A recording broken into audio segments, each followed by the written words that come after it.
안녕하십니까. 기계공학부 강용현입니다. 발표 시작하겠습니다. 저희 주제는 자기 왜곡 방식 유량 계측 시스템 개발입니다. 그림을 보시면 기계식 테이퍼건과 자기 왜곡 방식을 합쳐 유량 계측 시스템을 만들었습니다. 측정 방법은 플로트에 달린 연구 자석이 펄스를 발사 후 코일에서 수신되는 시간을 측정하면 거리가 측정되는 방식입니다. 기술 개발 필요성은 위 그림에서 보이듯이 탱크로리의 관로 내에 유체가 만수되지 않으면 측정이 불가능합니다. 이로 인해 배급사와 주유소 간에 갈등이 있었는데 저희 유량계는 만수가 되지 않는 경우에도 측정이 가능합니다. 그래서 정량 배달 여부를 검증할 수 있습니다. 다음으론 저희는 CFD를 수행해 유동장 안의 플로트를 전산 해석을 수행하였습니다. 해석 툴로는 NCS 플루언트를 사용하였고 연구 목표는 유량계의 정확도를 최대 유량의 1% 내외로 달성하는 것입니다.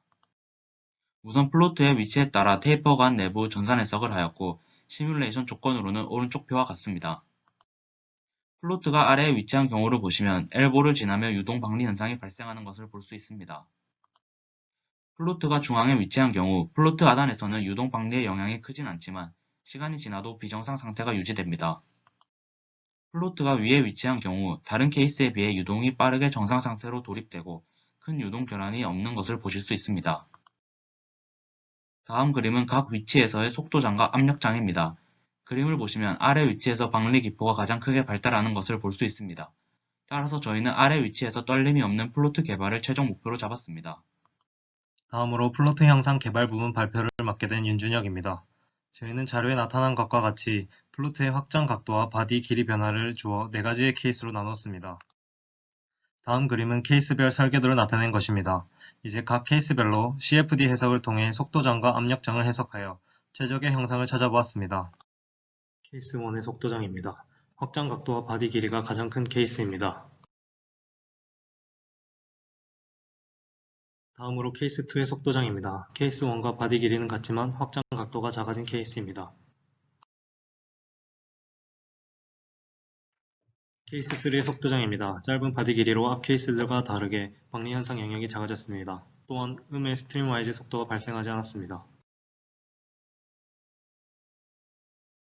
마지막으로 케이스 4의 속도장입니다. 급격한 확산각과 짧은 바디 길이로 인해 헤드 진입 전 작은 방리 구간이 형성되었습니다. 그리고 음의 스트림와이즈 속도가 발생하지 않았습니다. 각 케이스별 플로트가 받는 항력 그래프입니다. 0초에서 0.1초 사이의 부분을 확대한 그래프입니다. 테이퍼 간의 유체가 채워지며 불안정한 유동이 형성되어 항력이 크게 요동치는 것을 볼 수 있습니다. 1초에서 5초 사이의 그래프를 보시면 4초까지는 평균값의 변화가 있었으나 그 이후로는 세틀링 되었습니다. 다음 표는 4초에서 5초 사이의 평균 항력과 표준 편차를 나타내는 표입니다. 항력의 평균값은 케이스 4가 가장 낮지만 평균값 대비 표준 편차 크기를 비교하면 케이스 2가 가장 좋은 결과를 보였습니다. 이를 통해 케이스 2의 플로트가 다른 케이스들에 비해 고신뢰도를 가지는 것으로 판단할 수 있습니다. 각 케이스별 분석 결과들을 통해 입구 근처에서 불안정한 유동이 발생하므로 이를 개선하는 것이 중요한 전략으로 생각됩니다. 그래서 최종적으로 작은 확산 각도와 긴 바디 길이 그리고 항력 대비 표준 편차가 가장 작은 케이스 2를 프로토타입으로 선정하게 되었습니다. 다음으로 벌처 프로토타입 부분 발표를 맡게 된 정찬입니다. 실험 장치는 다음과 같고 PIB 실험 장치를 통해 속도장을 추출하는 방법을 사용하였습니다.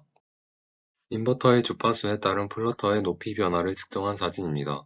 반복 실험을 통해 신뢰성을 확보하였습니다. 유량 조건에 따른 속도장 및 유선 분포입니다. 최대 유속은 0.5m/s로 측정되었고 플로터 상부에 와류가 발생하였으나 플로터의 질량이 충분히 무거워 크게 영향을 주지 않을 것으로 사료됩니다. 최대 유속은 약 1m/s이며 유선 분포를 보시면 재순환 영역이 크게 형성되어 불안정성이 증가한 것을 볼 수 있습니다. 최대 속도는 2m/s까지 상승하였으며 유량 증가로 인해 유동 불안정성이 적어져 정확도가 높아질 수 있을 것으로 사료됩니다. 최대 유속이 2.6m/s로 증가한 것 이외에는 유동 패턴이 이전과 매우 유사한 것을 볼 수 있습니다. 재순환 영역 중심이 중심부로 약간 이동하고 최대 유속이 증가한 것 이외에는 전체적인 유동 패턴이 이전과 매우 유사한 것을 보아 유량이 증가해도 전체적인 유동 패턴이 유사한 형태를 보일 것으로 예상됩니다. 마지막으로 다음 유량 조건일 때의 속도장 및 유선 분포입니다. 앞의 실험들과 다르게 플로터 상부에서 형성되는 유동장은 유사하므로 플로터 하부 특성을 위해 이 부분의 속도장 측정 실험을 수행하였습니다. 측면과 하부에서 마찬가지로 큰 차이 없이 매우 유사한 유동 패턴을 형성하고 있는데 이는 유동이 매우 안정적으로 플로터를 지나서 빠져나간다는 것을 의미합니다. 이러한 유동 특성들로 인해 유량 측정이 매우 신뢰성 있게 이루어질 수 있어 플로트가 유동 특성을 잘 고려하여 잘 설계되었다고 할 수 있습니다. 이상으로 실전문제 연구단 최종 발표를